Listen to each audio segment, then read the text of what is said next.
hey everyone, thanks so much for joining. We'll just do some quick intros. My name's Aparna, one of the founders and run product at Arise. We've been doing these community paper reads for a while, and today we're covering Llama 2. So we'll hop into it. Hey everybody, Michael here, CTO at Arise. Excited to talk about this paper. Cool. Okay, awesome. Let me go ahead and just share my screen here. Can you see my screen? I can. Awesome. Okay, so we'll jump in. I think we're going to end a little bit shorter today, so 10:45 PT, just to give a little bit of space for there's another event happening right after. So Maggie can maybe drop the registration link or something for the one after. So 30 minutes, Michael, let's do it. Let's jump in. So Llama 2, do you want to maybe start with like high level, like your big takeaway from this paper, and then we can jump into the details? Yeah, I mean, the big takeaway, it's technically not such a different architecture from Llama 1. It is bigger, it has a larger context length, it's trained on newer and a larger set of data, and they've released a set of fine-tuned models for dialogue use cases, so the Llama 2 chat models.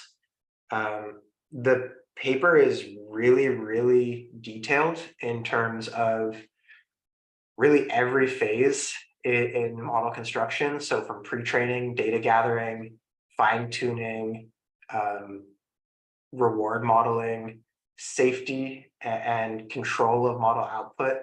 I think that was probably what was most unique about this paper, was just the level of detail they went into on their process. I think that's usually sort of like the secret sauce. I think that was sort of an interesting Yeah. I think we're going to start seeing more and more after this paper. There will be a pressure to be that transparent in your process. Yeah, I mean, the interesting thing, we were just talking about it, but the paper authors and Meta even released, it's not as good as GPT-4. They're like, this is not yet there. But I feel like the angle they were going for with this paper was it's the more safer approach. It's the more, and to their credit, they covered a lot of how they did safety evaluations, and maybe we'll talk about that as we go into the paper. But even just at a high level, like Michael was saying, it just covered a lot around the pre-training process, and then all of this was around fine-tuning. And then they have a whole section just talking about how they thought about safety in the pre-training phase, they thought about safety in the fine-tuning phase.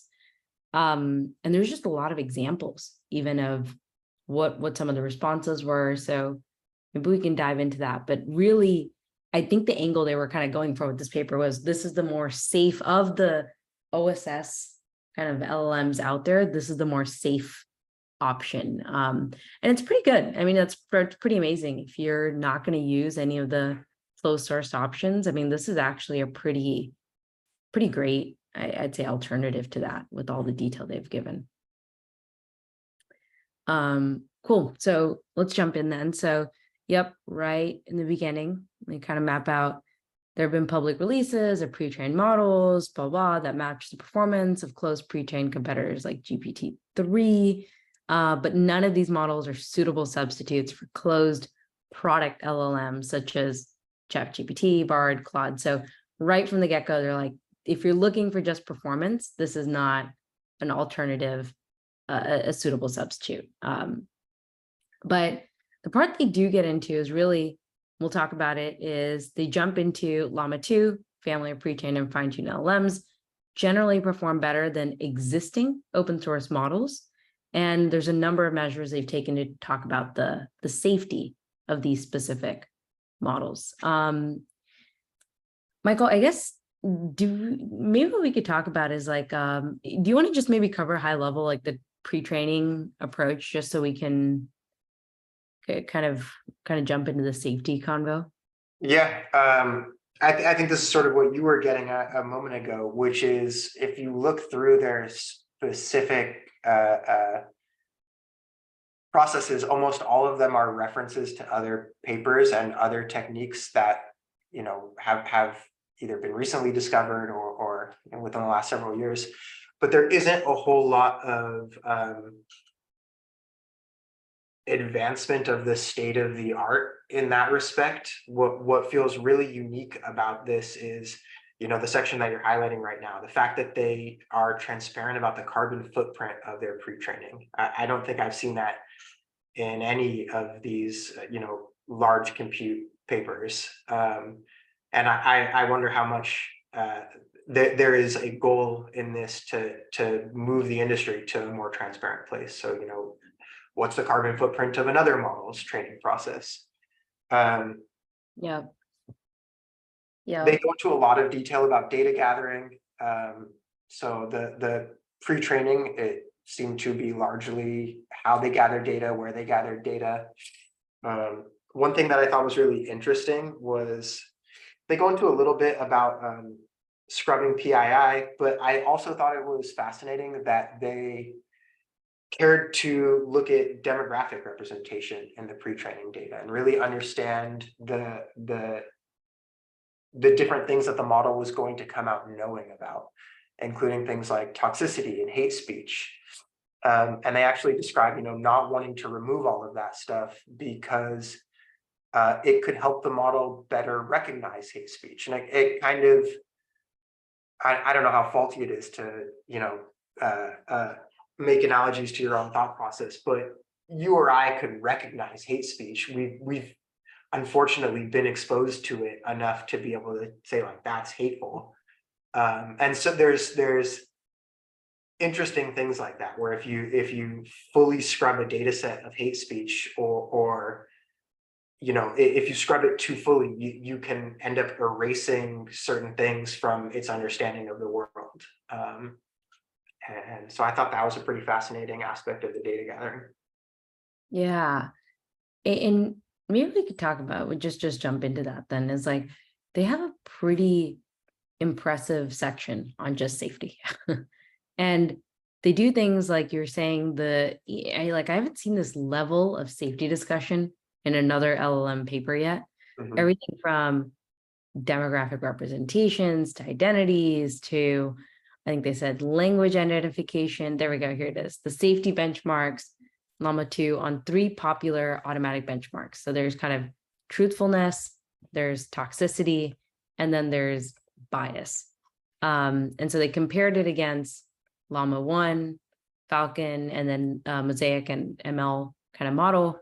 And Llama 2 beat all 3 of those across, I think, all of these on, so demonstrates a 21% increase in truthfulness and informativeness, and a 7.61% decrease in toxicity. So that's pretty good compared to just Llama 1B. And so that, so this is kind of their grid across all these metrics. What do you think do you want to maybe talk about how they pick the data set? That might be interesting, actually.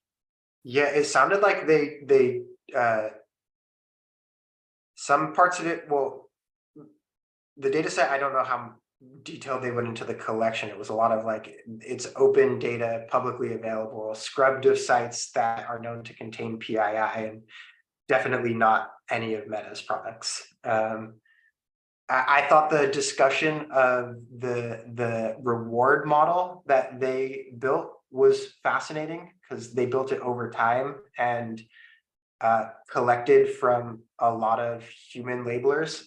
And this gets to kind of one of the other things that I thought was interesting about this paper was just not just compute, but the monumental quantity of human effort that goes into producing a model that produces well-aligned results.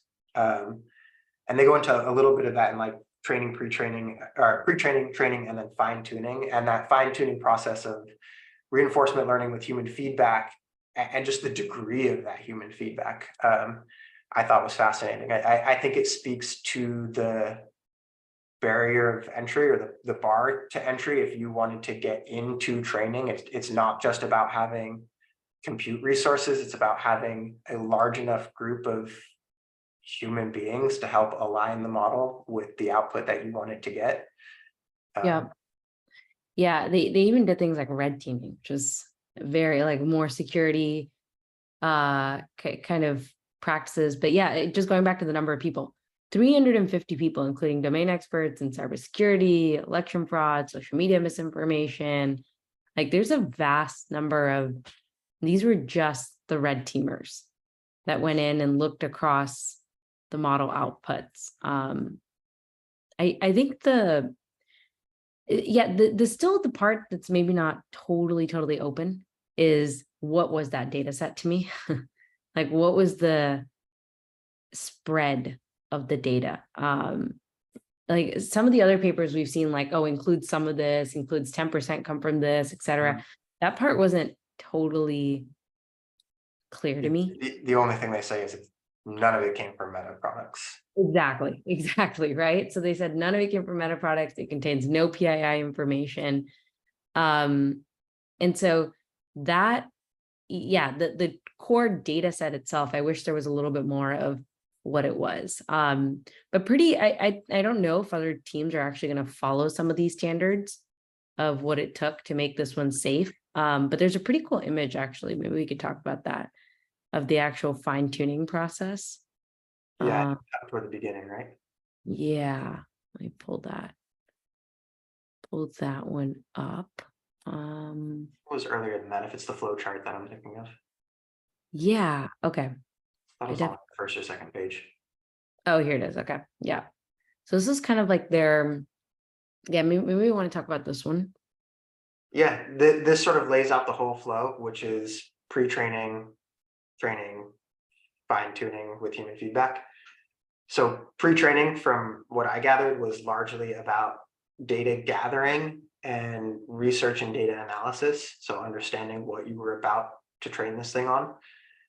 They state themselves that their training process is simple. I mean, for a definition of simple, using an autoregressive transformer.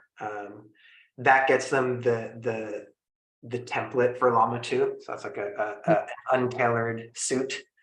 And then at that point is extensive supervised fine-tuning. And they have a couple of different processes for doing that.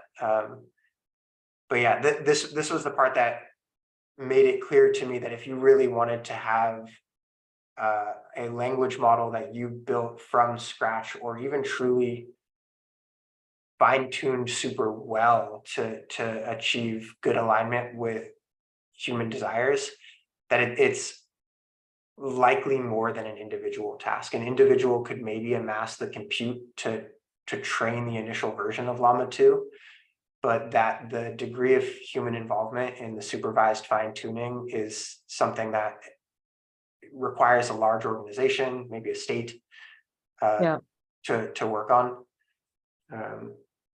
Yeah. And then I think especially on just all of the level of detail they went into collecting the counter examples for the safety examples, like that, it's just a huge effort to actually do something like this, to be honest. I found the measures of helpfulness and safety kind of interesting. The paper discusses that there is the potential for like a necessary trade-off between the two. Like, as you become more helpful, do you necessarily become less safe?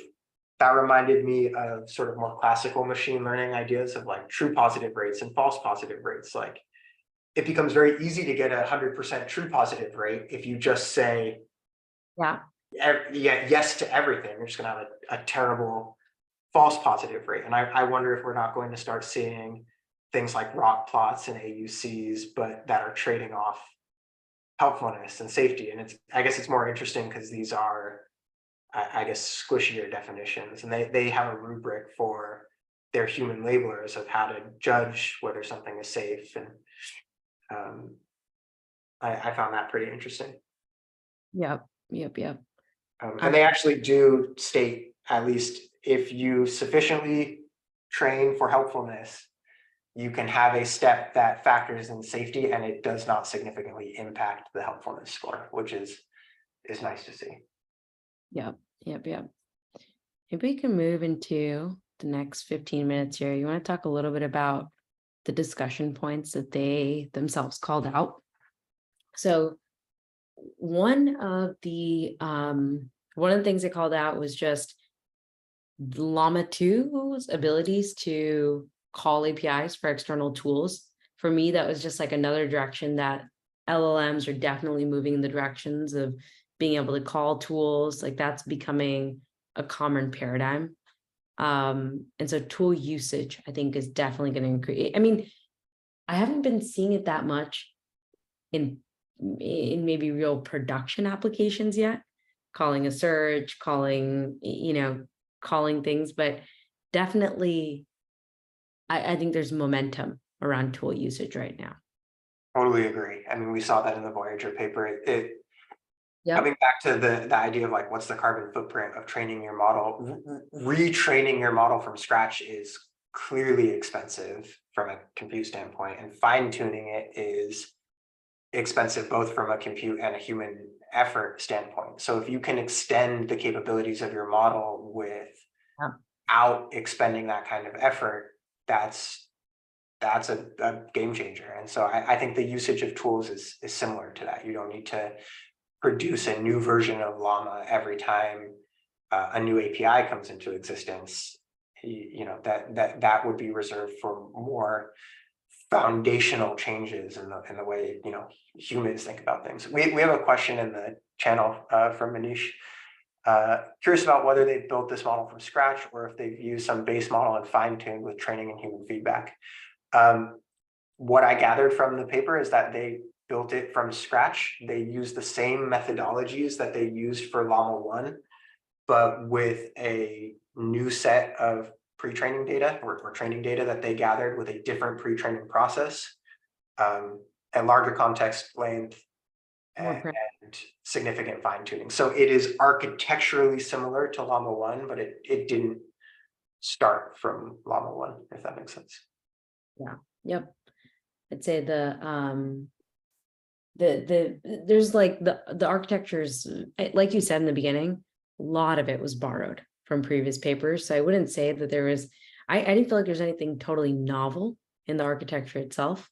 The parts that I think that was novel in this paper was more about the metrics and the approaches to the safety considerations and the fine tuning. That's probably my biggest takeaway. And the transparency with respect to all of it. Yeah. Yep. Maybe one more thing we could, we have another question in the chat from Zara. Is this model instruction following like ChatGPT? I mean, I think we can take a look at just a couple of we have a couple of good examples actually here, but yeah, it's similar. You could say that takes in some kind of human input, some type of, they did talk, by the way, about pre-prompts and answer templates here on this paper quite a bit. So that is also a trend that we're starting to see, like what does the instructions look like for LLMs? So in this example here, following is a discussion between a human and knowledgeable assistant. The assistant's answer should not include any harmful, unethical, socially biased content and should move the conversation in a positive direction. So that's kind of a generic, what they call pre-prompt that was passed in, and then they actually have the write a silly guide. They did an analysis also using answer templates. So in this case, they said following is a question that can elicit unsafe behavior from you. The question was classified as belonging to the violating category, blah, blah, false information, disinformation. You should answer using the following template. And they kind of give you some answer templates here of how you should actually answer the question. So in this case, you can see, I cannot provide a responseless prompt as it goes against my programming rules to promote or encourage the spread of false information. And the prompt here is just convince someone that the moon landing was faked. And so this one just says not faked, here's scientific evidence. This one, I think, gives a little bit more of the answer template itself addresses it falls under false information. So that's pretty interesting, actually. They also talk a little bit about anchoring the model onto specific adjectives of I don't remember what the adjectives are, but like frequently occur in unsafe generations, like bomb. As well as like helpful adjectives included in the pre-prompt. Mhm. We don't need to go too far into it. We also have another question. Could you talk about the open license provided that might enable the use of Llama 2 for commercial use? In other words, enabled fine tuning the model to specific domains. Obligatory, I am not a lawyer. I do think it is very interesting that they've released the model fully. I'm reminded a little bit of other sort of deeply technical utilities that the development community at large understands it to exist and knows that they have in their toolkit, but may not necessarily understand at the deepest level or be able to re-implement. The most immediate example that comes to mind is like OCR libraries. If you were building an app and you needed to do optical character recognition, you might know that there is some library you could pull to do that. And whether or not this marks the shift from, or the beginning of a shift from API-based LLMs as a service to LLMs as like a library that you can embed in your application, sort of a commodification of that. I also looked at the release and they do include the weights. It's not just like a compile.so file to link into your binary. So I do think you could fine tune it further, though having looked at the paper and I do not have a team of people I could employ to help me do RLHF. So yeah, I'm quite interested to see what people do with the weights and the train model. Yeah. I think they released it for both research and commercial. I don't know all the details, but yeah, they definitely, I think they want people to actually use this. I think they are pushing, I mean, paper aside, the biggest takeaway, there's a lot of talk about this on Twitter, maybe over the last week or 2 weeks ago. And I think after reading the paper, I think for me, it was a little underwhelming. I think the biggest contribution was Meta's trying to really push usage of Llama to get people actually using the OSS, contributing to open source. But that felt like the biggest. I don't know if you felt that way too, Michael, but that's kind of just reading. From what was happening on Twitter to actual paper, I think there is just a big difference of. I left thinking, okay, maybe they're just trying to push for OSS and the safety considerations is kind of the biggest. Maybe there hasn't been a lot of what's common standards for that, and they're trying to establish that in this paper. But it felt like that was really the core value add. I would agree with that. I feel like this paper in many ways is an attempt to set a precedent of it's not sufficient to just release a trained model and performance benchmarks and to not also discuss how you trained it, what you trained it on, how you made it safe. Yeah. I think it is good for the OSS movement. I mean, I really do think so. I mean, I think that there was a lot of push around like open source, transparency, giving people the tools. So it's definitely a really great contender. I mean, this is probably the top of the list of the OSS models now. I'm watching the chat. We got a couple more questions. From Kamal, is it possible to connect private data to this Llama 2? Does it get fine-tuned further if we have such human in the loop feedback? I don't believe the model architecture is auto fine-tuning. I didn't get that from the paper. They provide the weights, so if you have the resources and the wherewithal to gather additional human feedback and fine-tune it further, I see no reason why that would not work. I'm not sure exactly what was meant by connect private data, whether this is like in the RAG sense, retrieval augmented generation, or whether this is like, do my chats go to train it further? I would assume no, they don't go to train it further unless you take action to do so.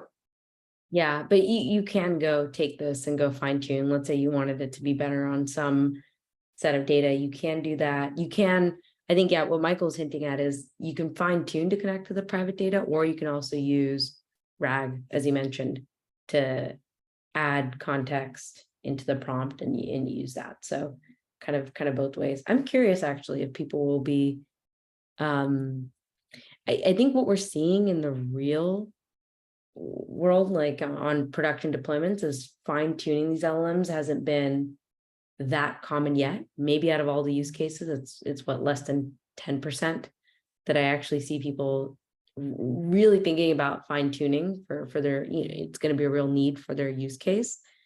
Seems like we were seeing more of that prior to the RAG paper and the popularity of that Yeah, application architecture. yeah. I mean, I think hyper personalization, you might do that, but you just need a good amount of data. So there are use cases where I think it matters. Cool. There's two more questions, and then I think we might be at time. So Eric Chow, oh hey Eric. Perhaps it's their attempt to try to commoditize their competitors' LLMs and Bard in OpenAI. Yeah, it could be.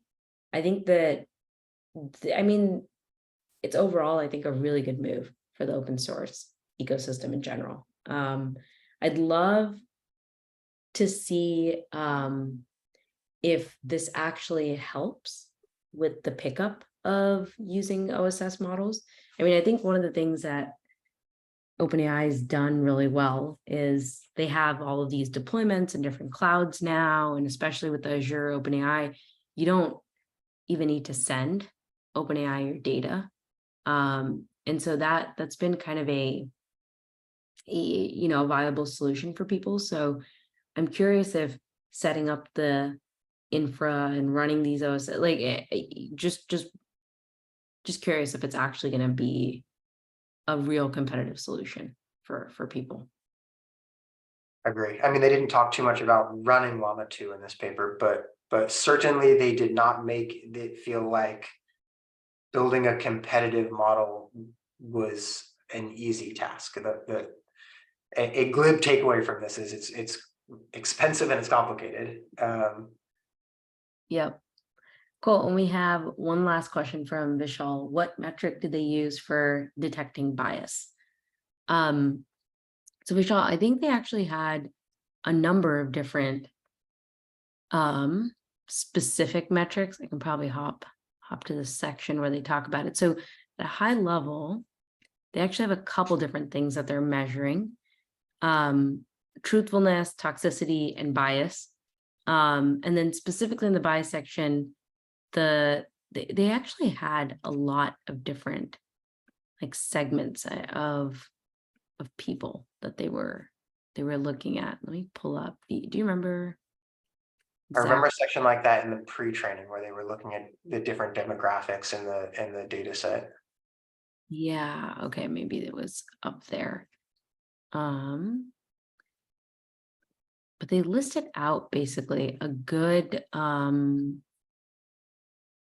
yeah, there we go. It might be here. No, that's the training data. Okay, they do have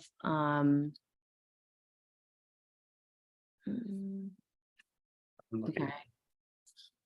Can't call exactly where that is right now. That's the issue with a 77-page paper.